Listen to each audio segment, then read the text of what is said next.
Alaikum. Just a minute, I'm just getting the document to upload.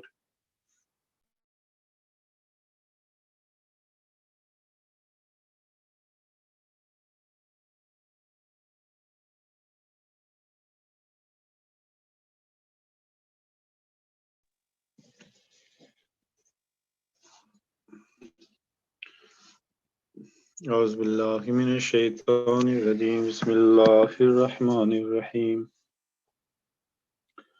Sorry about there was a delay. I was not finding the document. Um, Today I will be speaking on Quran, Adam and original sin. In this document, there is a relationship with Adam and the jinn, and we were talking about jinn in the last Quran class. There is an article here. It's from alislam.org by Bilal Khalid Saab, and this is basically a summary on this subject taken from Hazrat Muslim Raziallahu Ta'ala Anhu, and it's in compact into a little article. So I was thinking just to go through some of the things here, which he or actually go through it.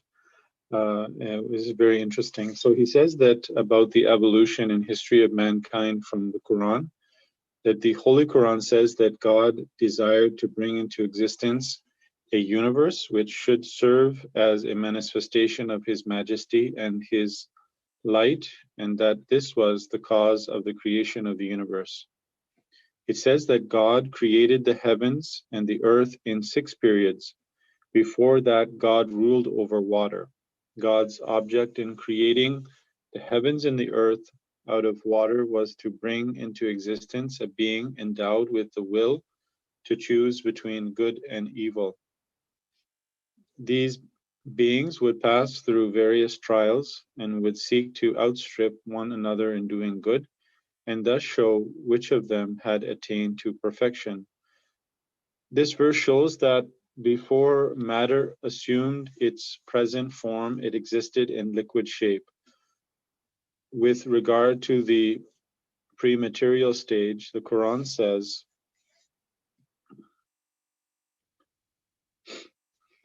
أعوذ بالله من الشيطان الرجيم بسم الله الرحمن الرحيم أولم يرى الذين كفروا أن السماوات والأرض كانتا رتقا ففتقناهما وجعلنا من الماء كل شيء حي أفلا يؤمنون.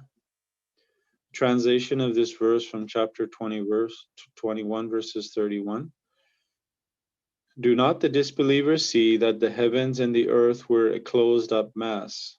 Then we opened them out, and we made from water every living thing. Will they not then believe? So he says that this verse purports to say that the heavens and the earth were at first an amorphous mass, and God then split them and formed them into a solar system, and from the beginning he has always created life out of water.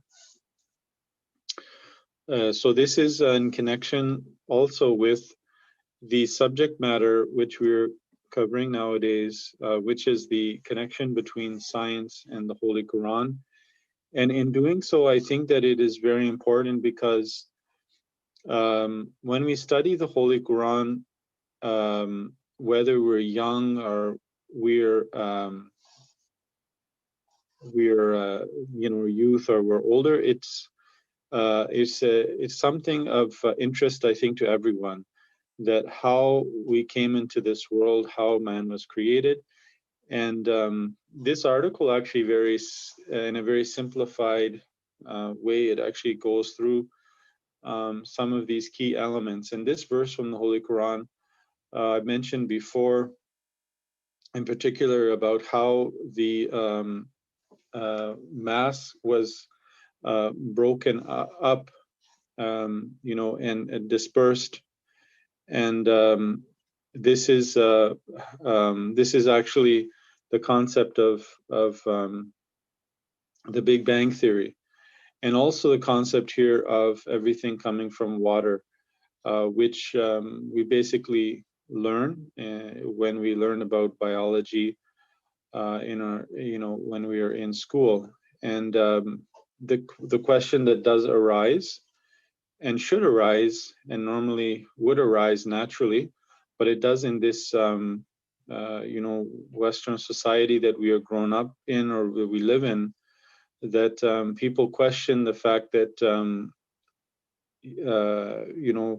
there is a God, there could be a God, but God doesn't explain how He created everything, how it all happened.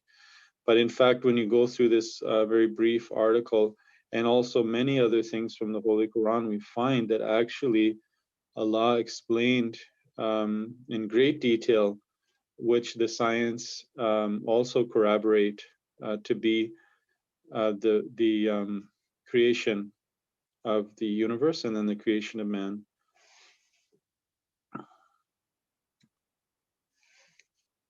So about the stages of the universe, he says in this article that according to the Quran, the universe passed from stage to stage till the earth assumed a shape and developed properties which could sustain human life.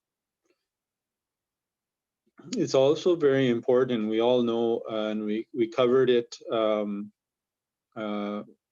we covered Bismillah ar-Rahman ar-Rahim, and we also know Surah Al-Fatiha, we know the attributes of Allah, where we say Alhamdulillahi Rabbil Alameen. When we break down the word Rabb, Rabbil Alameen, the Lord of all the universes, when we break down the word Rabb, actually, in explaining this by commentary by Hazrat Muslima Razila Ta'ala Anhu, by the Arabic lexicon, we understand the meaning of Rabb is that creator which creates, and then he goes on to sustain that creation stages by stages. And this is Rabubiyat. This is the attribute of Rabubiyat. And just in the beginning of the Holy Quran, with the beginning of Surah Al-Fatiha, if we just understand simply that concept which comes out of Alhamdulillahi Rabbil Alameen, and how the word Rabb applies to the creation and how it sustains it in stages, then we will know so much about the God of Islam. And if anyone has any doubt that there is any other God, or the God of Islam is not the God of the Christians or the God of humanity or whatever, people object to it. But there is no doubt that in this understanding, when we understand the Holy Quran, we go into its actual meanings. They are 100% corroborate with what the scientists have said, that there is a creation of this universe. It is going on in a developmental stage, stage by stage by stage. And although those who deny the existence of God are those who deny a God, but Islam is the one religion that says that yes, there is a development, like the creation of the universe from the Big Bang to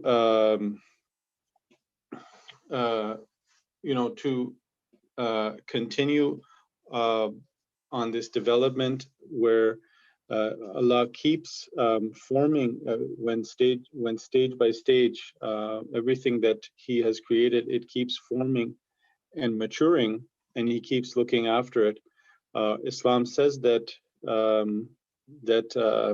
this is actually the evolutionary process, and we accept it.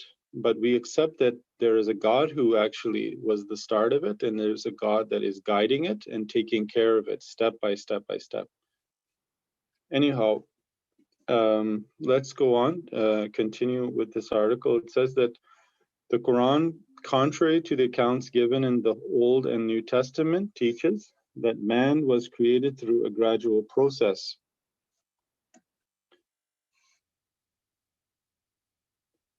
There is another verse in the Quran which shows that the creation of man was the accumulation of gradual process, and that it is not correct to say that God formed man out of clay and breathed his spirit into him.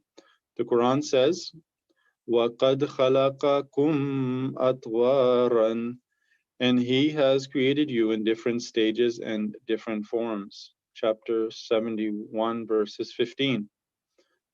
And here it next talks about Hazrat Adam, that he wasn't the first man on earth. It's talking about Hazrat Adam, meaning alayhi salam, is referring to the Prophet Hazrat Adam.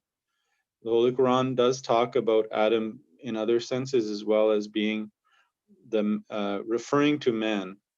And but in this sense, when in this article is talking about Hazrat Adam, is talking about the Prophet Adam.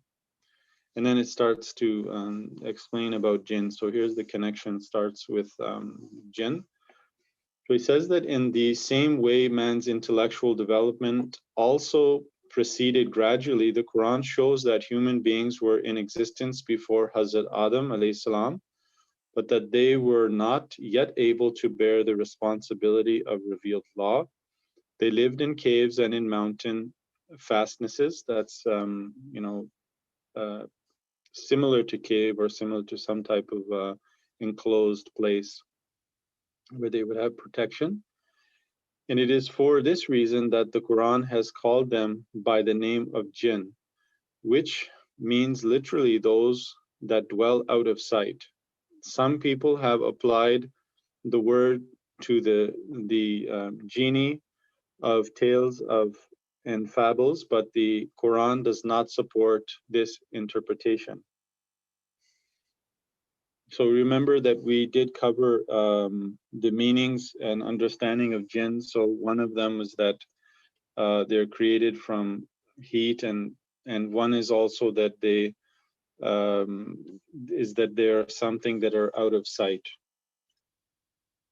And next, about Hazrat Adam, that he was not in paradise, meaning he was not in Jannat. And it was interesting that the correlation here, because Hazrat Khalifatul Masih Rabi Ramallah also connected the, or not connected, but he explained that there was a connection between the root jinn and Jannat, that because of the trees in Jannat, the man can take shade.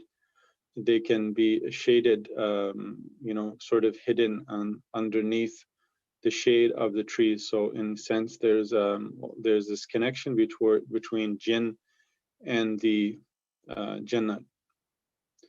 But anyhow, here he says that it expressively states that when Hazrat Adam and his people went out of the garden, which again, according to the Quran, was a region of the earth and is not to be confused with paradise, God warned them against Iblis, who was one of the jinn, and told them to be careful of him and his people, as they would all have to live together upon the earth, wherein they would spend their spans of existence and wherein they would die.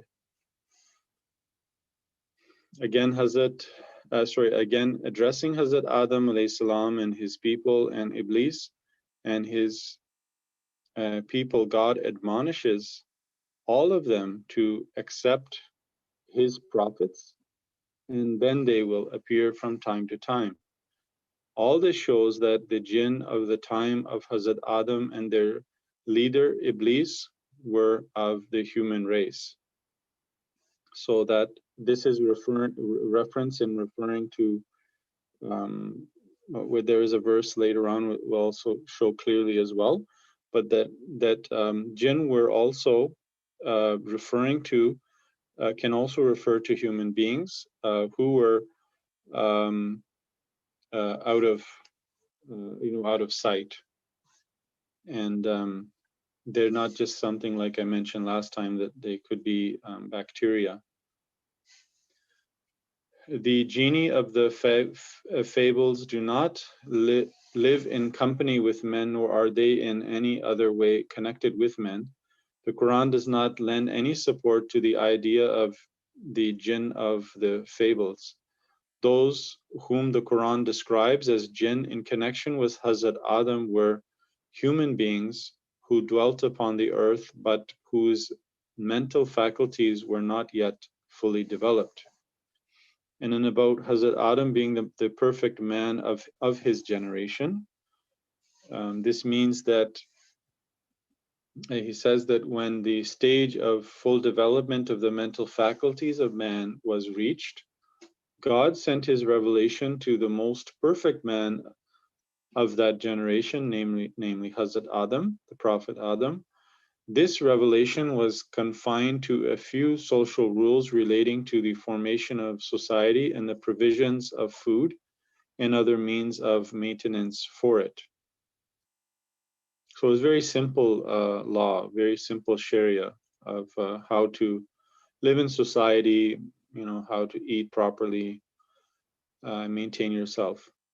For the future, God decreed that prophets would continue to appear, and those who believed in them would identify themselves with Hazrat Adam and his people, and those who rejected them would identify themselves with the jinn who had opposed Hazrat Adam. Each prophet is raised to help forward the intellectual and spiritual evolution of man. Those who are opposed to the next stage of evolution and are not willing to submit to the limitations and regulations which God seeks to impose through his prophet to help forward the process of evolution reject the prophet. So it's interesting, and this is a completely different subject, but in light of the evolution of man, the jinn is here a representation. This is what explaining, Hazrat Muslim Maud is explaining, and it's being summarized here, that the Quran is giving indication that those people who reject the prophets are those who do not want to develop. They do not want to go further in perfection of their creation and try to develop their abilities to a higher level.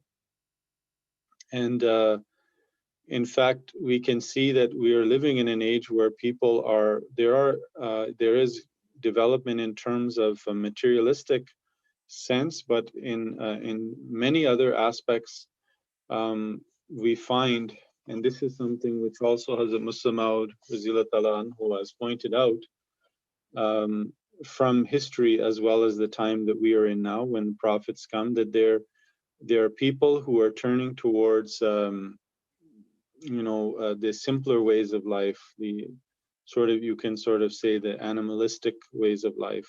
Like if you see the way the people cut themselves off from they say nowadays, they say they get off the grid, they get away from the civilized society, and then they go and live in the country, and they live off the land, and they try to get back to their roots, and they sort of moving away from development altogether, even though you see at the same time people are trying to become even more sophisticated even from that side.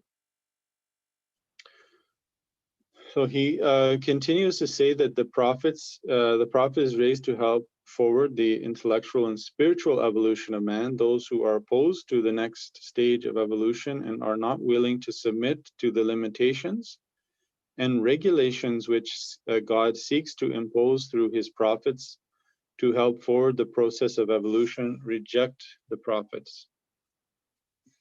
And he says, in short, the Quran teaches that man's physical creation and development are the result of a process of evolution, and in the same way, his intellectual development is also the result of a process of evolution. Hazrat Adam alayhi salam was not the first human being, but was the first human being whose intellect was capable of accepting and bearing the responsibility of revelation. The Quran nowhere states that God desired to create man and therefore created Hazrat Adam. The Quran expressly states that God decided to appoint a vicegerent upon earth, or a successor upon the earth, or a Khalifa and in the earth, and appointed Hazrat Adam. This shows that at the time of appointment of Hazrat Adam as the vicegerent or the successor or Khalifa on the earth, there were human beings dwelling upon the earth, but none of them had become recipient of divine revelation, since their mental faculties were not yet fully developed. So we're understanding now, we're getting to the understanding of the purpose of God's creating of man, how he created him in stages, and how then his main aim and focus was that he would put a Khalifa in the earth. He would basically put his own representative. Khalifa means, in this sense, like a Khalifatullah. This is a represented, in this sense, he is a representative of God, and every prophet is a representative of God. They come to bring they come as a means to connect the rest of humans towards God by increasing their moral and spiritual faculties, so that they can perceive God and understand. And that's the reason for their creation. That's the reason why human beings have been created, so that we can perceive God. So at another place it says in the Holy Quran, وَلَقَدْ خَلَقْنَاكُمْ ثُمَّ صَوَّرْنَاكُمْ ثُمَّ قُلْنَا لِلْمَلَائِكَةِ اسْجُدُوا لِآدَمَ فَسَجَّدُوا إِلَّا إِبْلِيسَ لَمْ يَكُنْ مِنَ السَّاجِدِينَ.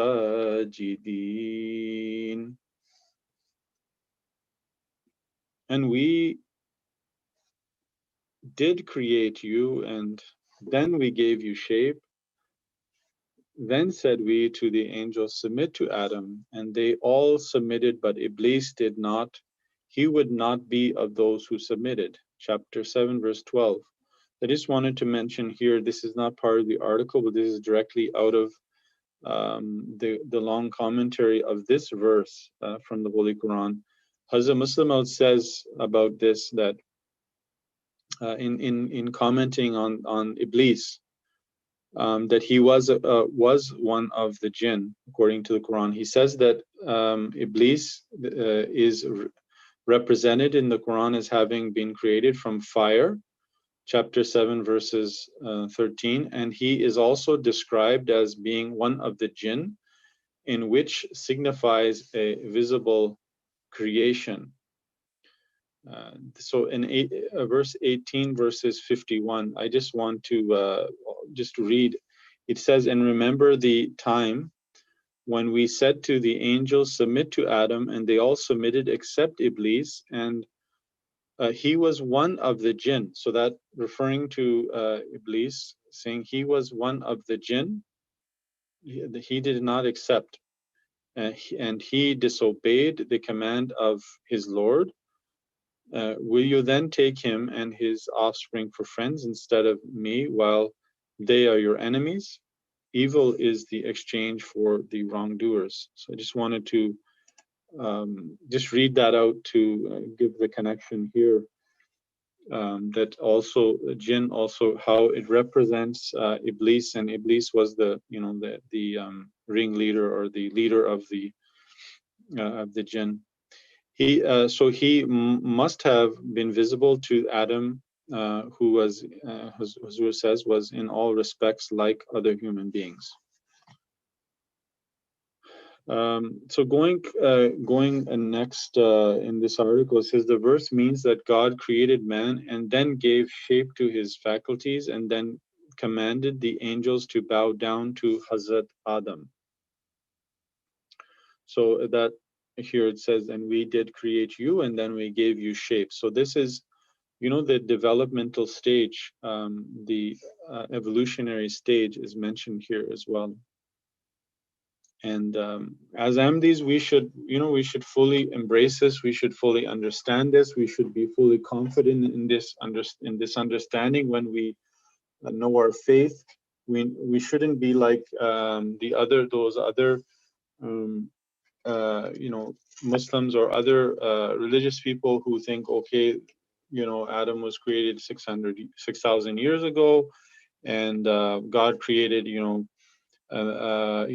created everything in 6 days, and it wasn't in stages, and we should know scientifically, and we should understand that this was how our faith actually is in complete in line with the new discoveries that science has come up with today, and that are factual and they are true. So this verse also clearly shows that man had been in existence prior to the time of Adam. The development of man's intellectual faculties indicates that before the appearance of Hazrat Adam, man had already passed through several stages of evolution. The verse indicates that after man was created, his faculties developed from stage to stage and assumed different shapes, and he began to be distinguished from the other animal creations around him. And when his intellect was developed to a certain degree, Hazrat Adam was created, and God sent his revelation to him. The above explanation from the Quran helps us to have a very clear picture about the standing of Quran on the theory of evolution. All of this is also supported by the present research on the evolution of human beings. Thus, we find that the Quran, which was revealed 1400 years ago, in fact supports all the modern scientifically proved theories about evolution. So then he just simply says that in the end here, that about Hazrat Adam, that was not in paradise. So the phenomenon of original sin is resolved very peacefully and amicably. So here we're going into the Christian ideology about how Adam was in actual paradise. He was actually in Jannat, and he was kicked out because he sinned. But in the Quran, it was actually an actual place in the earth, and he had to leave for various reasons after making mistakes. And so according to the Quran and Islamic understanding of Hazrat Adam, and we can also, when we look at the New Testament, this is an interesting subject, but we take that up if anyone is interested in the Tabligh class. I take that up from time to time. This subject will come up, and of how we can also prove from the Bible too that Adam was not, he was not in paradise. He was in fact in the earth, and there was also people around him, and he wasn't the first person. This can also be proved in the Bible as well. And so the Quran also says it, but it goes into more detail. And specifically because it says when we decide to place Adam in the earth, it means that we're vicegerent or Khalifa in the earth, that meaning that he was in the earth. He was in this world. He was not in any paradise before or after or at any time. He was in the earth, and that's according to Islam. And that when if some Christian contests with us or asks us about our faith and the Holy Quran, we should be able to explain to them that no, Adam was never kicked out. So this concept of the original sin that started because of Adam's disobedience to God and being kicked out and sent into the earth is not there. So when it's not there, then there is no concept of original sin. but that's for another time, another day, or it could be even in Tabligh class taken up. So Jazakallah. As you can see here, the end, this is an article from alislam.org, and I do have this PDF file if anyone would like it, or they want to see directly from alislam.org. It's Quran, Adam, and Original Sin. Jazakallah. Inshallah, we'll continue on the theme of the Quran and science in future classes. Jazakallah. Assalamu alaikum.